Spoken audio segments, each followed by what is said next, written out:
Olá pessoal, é o Marcos Camargo e vamos agora para aquecimento e resfriamento simples e aquecimento com umidificação. Nós vamos estar vendo quais são os mecanismos e como é que nós avaliamos os sentidos de troca e os sentidos de energia, tanto de massa quanto de energia, as trocas, né, utilizando, tendo como base o diagrama psicrométrico. O aquecimento com resfriamento simples é esse esquema que aqui se encontra. Então, isso daqui, pessoal, é a parte da lógica do processo. Primeiro, o que acontece? Né? Eu venho com o ar, ele entra numa temperatura, numa umidade específica e numa umidade relativa. Aí ele passa pela serpentina e recebe calor. Então ele sai a uma temperatura 2. Nesse caso, a umidade específica vai ser a mesma. O que vai estar variando é a umidade relativa, ok? Então, como a quantidade de ar fica a mesma, eu aumento a temperatura. Quando isso acontece, eu reduzo a umidade relativa. O sistema de aquecimento que nós temos na área industrial em casa segue esse mesmo princípio. Tá? O ar desses sistemas ele é aquecido, passando por uma serpentina aquecida ou por um sistema que fornece energia, e ele sai numa condição 2, diferente daquela que entrou. O que nós queremos na parte de engenharia é definir qual é essa condição 2, ou se essa condição 2 é especificada, como é que nós definimos as formas de aquecimento, eventualmente de retirada de calor. Então, a quantidade de umidade no ar permanece. Deixa eu arrumar isso aqui.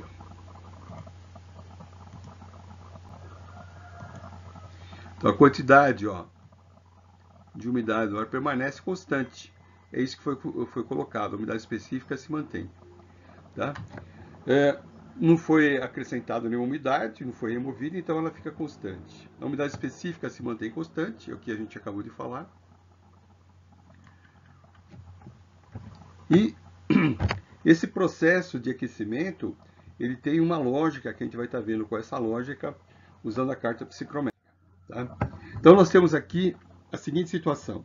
Quando eu caminho nesse sentido, olha, quando eu caminho nesse sentido, a temperatura aumenta. Ó, eu tenho essa temperatura e venho para essa. Aumentou. Mas a umidade específica, ela se mantém. Essa é a lógica que nós estamos desenvolvendo aqui. Correto?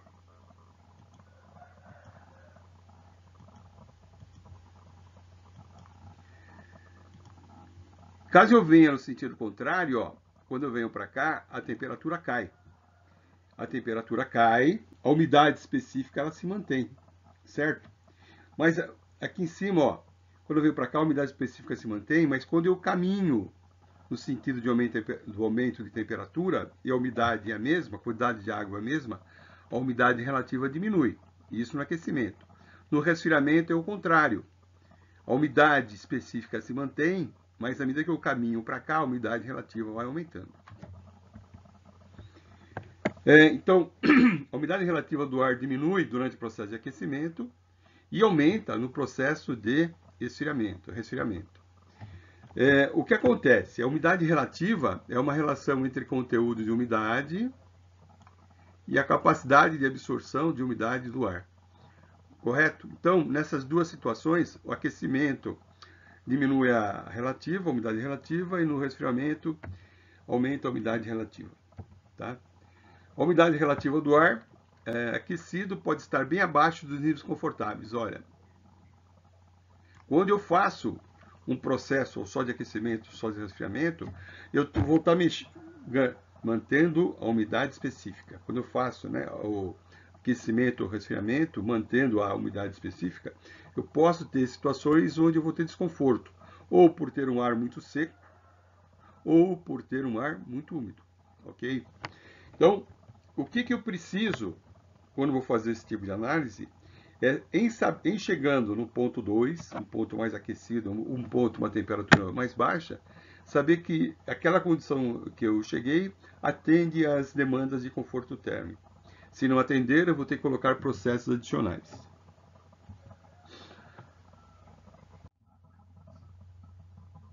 Então, as equações de massa são aquelas que nós já vimos. Então, a massa que entra, a somatória da massa que entra, igual a somatória da massa que sai. Tá? E uma quantidade que a gente vai estar vendo que muitas vezes se mantém constante ao longo do processo é a massa de ar seco. Como a massa de ar seco ela se mantém durante todo o nosso processo de transferência de calor e aumento ou diminuição de umidade, né? Eu consigo ver quanto de energia está em jogo, certo? Considerando sempre a quantidade de ar seco.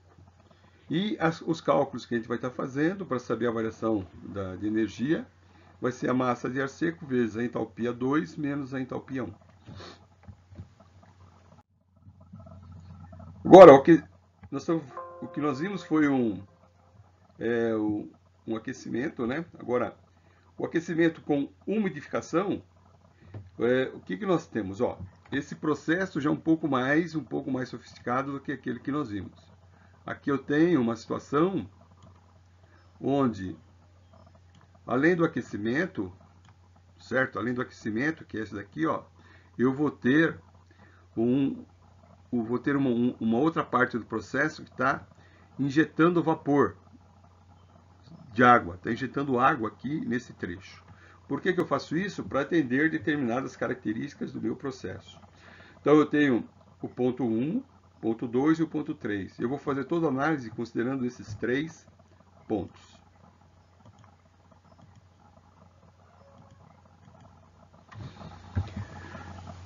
Bom, aqui ó, o que está escrito representa escrito que nós falamos. Então nós temos 2 processos. O primeiro processo, esse que vai de 1 até 2, que é o processo de aquecimento que a gente já viu atrás. E tem mais uma etapa que é de umidificação. Eu posso injetar vapor aqui, ou posso ter um sisteminha de sprinkler, de chuveiro, onde fica injetando água, e quando eu injeto através de um orifício muito pequeno, né, ela acaba vaporizando e entrando no circuito. Ó, e tem uma coisa importante aqui, que é a localização do ponto 3.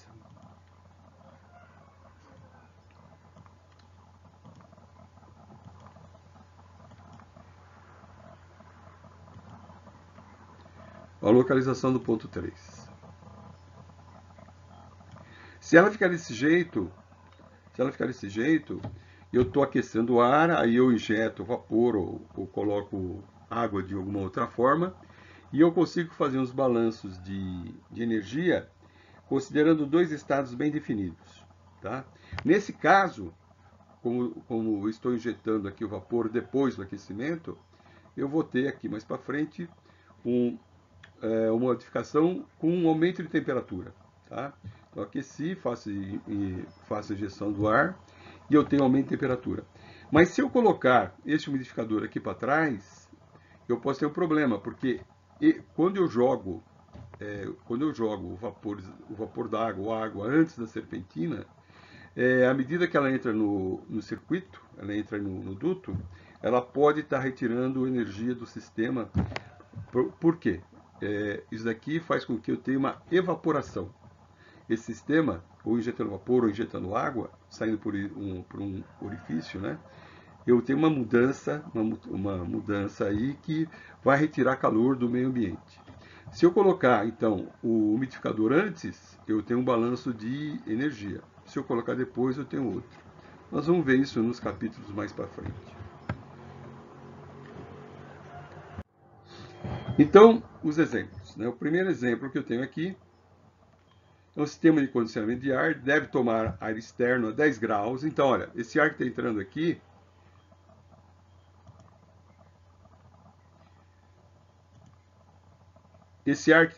ó, ele está entrando a 10 graus e 30% de umidade relativa. A vazão volumétrica é de 45 metros por minuto. Tá aqui, ó. Então ele entra nesse trecho, né, de 1 até 2, ele faz o aquecimento. E depois E aqui, ó, de 2 até 3, ele vai até 25 graus com 60% de umidade relativa. Como é que isso é feito? Certo? Então, primeiro o ar externo aquecido até 22 graus, que é essa primeira etapa do processo. E depois ele é umidificado, né, com injeção de vapor, até chegar nos 60% de umidade relativa. E nesse processo ele ganha temperatura. O processo todo ocorre a 100 kPa. Tá? Então, uma outra coisa, se a gente for usar o diagrama psicométrico, a gente precisa ver muito bem a qual pressão que ele está definido.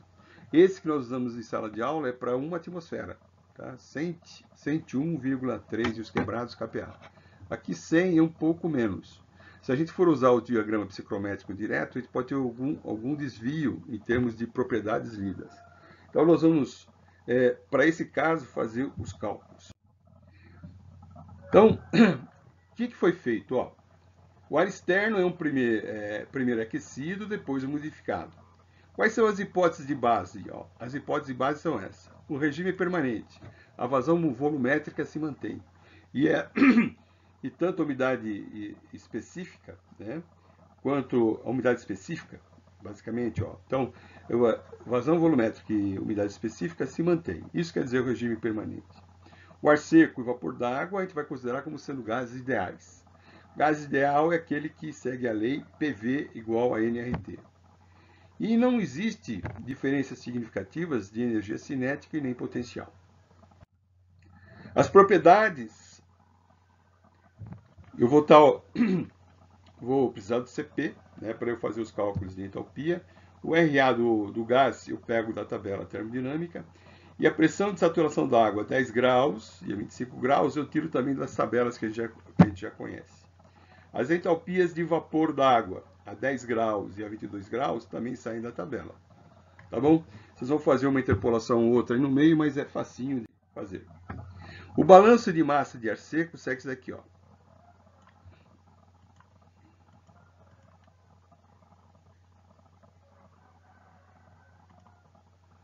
Ó, o balanço, né? A quantidade de ar seco nesse processo que nós estamos estudando, ela se mantém. O balanço de água é o seguinte, ó. O quanto tem de água também vai se manter. Né? Se eu pegar a vazão máxima e multiplicar pela umidade específica, eu tenho quanto de água tem no processo. E aqui eu sei que a umidade específica 1 é igual a umidade específica 2. E o balanço de energia é esse daqui, ó. O que está entrando de energia mais aquilo que o ar traz, né, o ar seco, né, é igual à energia que sai. Então, a energia que entra, quando eu quero saber o que tem que ser colocado no sistema, vai ser isso daqui. O que entra vai ser a vazão máxima de ar, onde eu tenho a entalpia final menos a entalpia inicial. Então, vamos lá para o exemplo. O que eu preciso? Primeiro, eu preciso calcular a vazão máxima de ar. Eu só tenho a volumétrica. Eu preciso, primeiro, para fazer o cálculo, achar a pressão de vapor. A pressão de vapor é a umidade relativa vezes a pressão de saturação. Certo? Que dá isso daqui. Então, a pressão do ar, o que é? A pressão total menos a pressão de vapor. O volume específico é dado por essa fórmula. Fazendo isso, eu cheguei que a vazão que eu tenho de ar, a vazão que eu tenho, né, a vazão volumétrica que eu tenho é 0,85 metro cúbico por quilo de ar seco. Então, qual é a vazão de ar? Certo? Qual é a vazão de ar? A vazão de ar é o volume, a vazão volumétrica, que é essa daqui, dividido pelo volume específico. Dividido um pelo outro, eu chego então que a vazão máxima do ar é 55,2 kg por minuto. Então, qual é a umidade específica na entrada? Utilizando essa fórmula, eu chego na umidade específica, que é esse daqui, ó. Então, o que eu vi? Eu vi aqui qual é o volume específico, Através do volume específico, eu cheguei na vazão máxima de ar. E cheguei também na primeira condição de água, no ponto 1. Aqui é o mesmo cálculo. Olha, se eu tenho esses valores, eu já posso calcular H1, que é a entalpia de entrada. É CpT1 mais a umidade específica de 1 vezes a condição de saturação de 1 também. Que fazendo esses cálculos dá 15,8. Certo? Como a umidade específica é a mesma, tá? No ponto 1 e no ponto 2, eu calculo a entalpia no ponto 2 usando a fórmula equivalente. Então, quanto que vai dar isso, pessoal? Isso daqui vai dar... precisa fazer as contas, dá, se eu não me engano, 673, certo? Kilojoule por minuto, tá? Precisa fazer a conta é simples, é pegar 55,2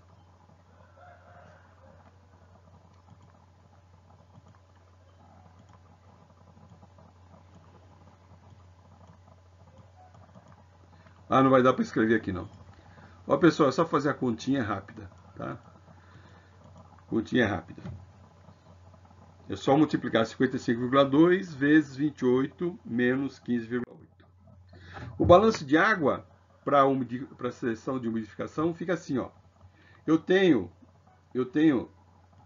a quantidade de água que está vindo do ponto 2, mais a quantidade de água que eu estou colocando pela vaporização, que é igual à quantidade final de água que eu tenho.